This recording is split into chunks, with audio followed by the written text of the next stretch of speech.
आदाब। इस नई वजाहती पेशकश में हम एक ऐसी पुरानी और मीठी सी यादों भरी दुनिया की सैर करेंगे जो कभी हमारे घरों और चार दीवारी का लाजमी हिस्सा हुआ करती थी।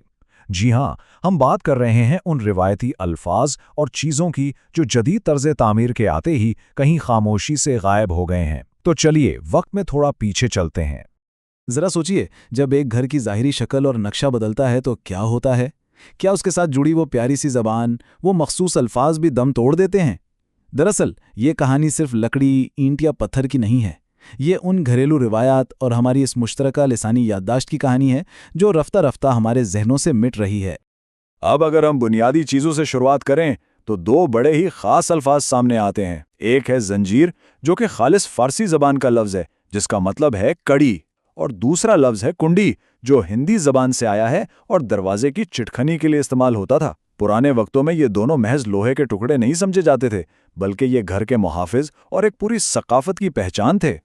और हाँ, जब बात हो रही हो दरवाज़ों की, तो एक इंतहाई दिलचस्प लफ्ज़ कवाड़ को कैसे भुलाया जा सकता है? वैसे एक बात याद रखने की है, इसका बिल्कुल दुरुस्त तलफ़्फ़ुज़ किवाड़ है, यानी काफ के नीचे ज़ेर के साथ। इसे कवाड़ हरगिज़ नहीं पढ़ना चाहिए।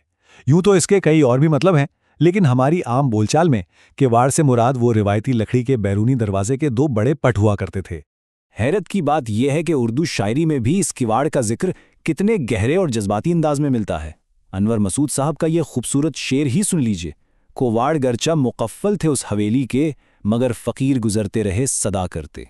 यानी बंद दरवाजे और मुकफ्फल किवाड़ भी खामोशी से एक तहजीब की कहानी सुना रहे हैं।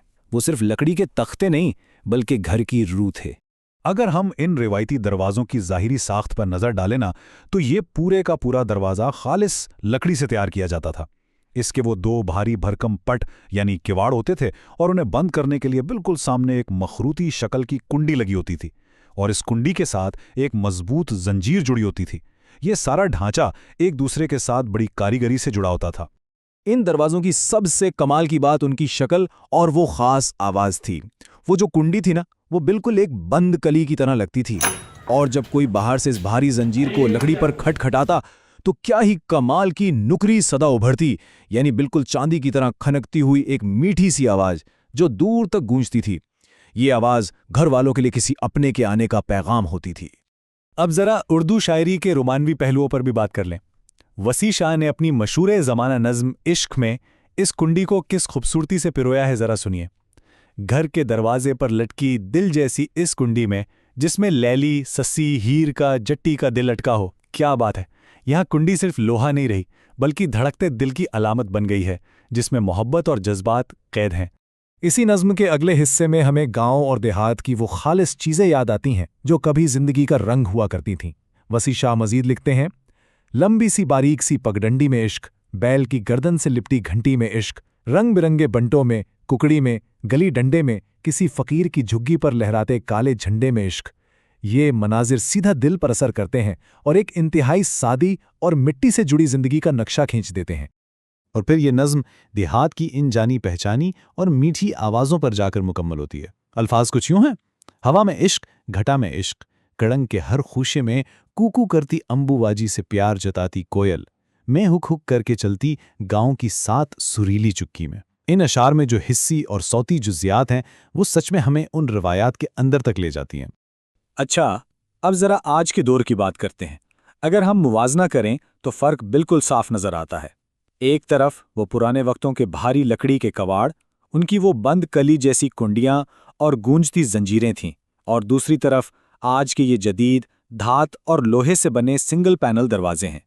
इस नई तर्ज तामीर ने लकड़ी के इन रिवायती कवाड़ों का रिवाज ही ख़त्म कर डाला है और दरवाज़ों के हार्डवेयर की शक्लो सूरत बिल्कुल बदल कर रख दी है।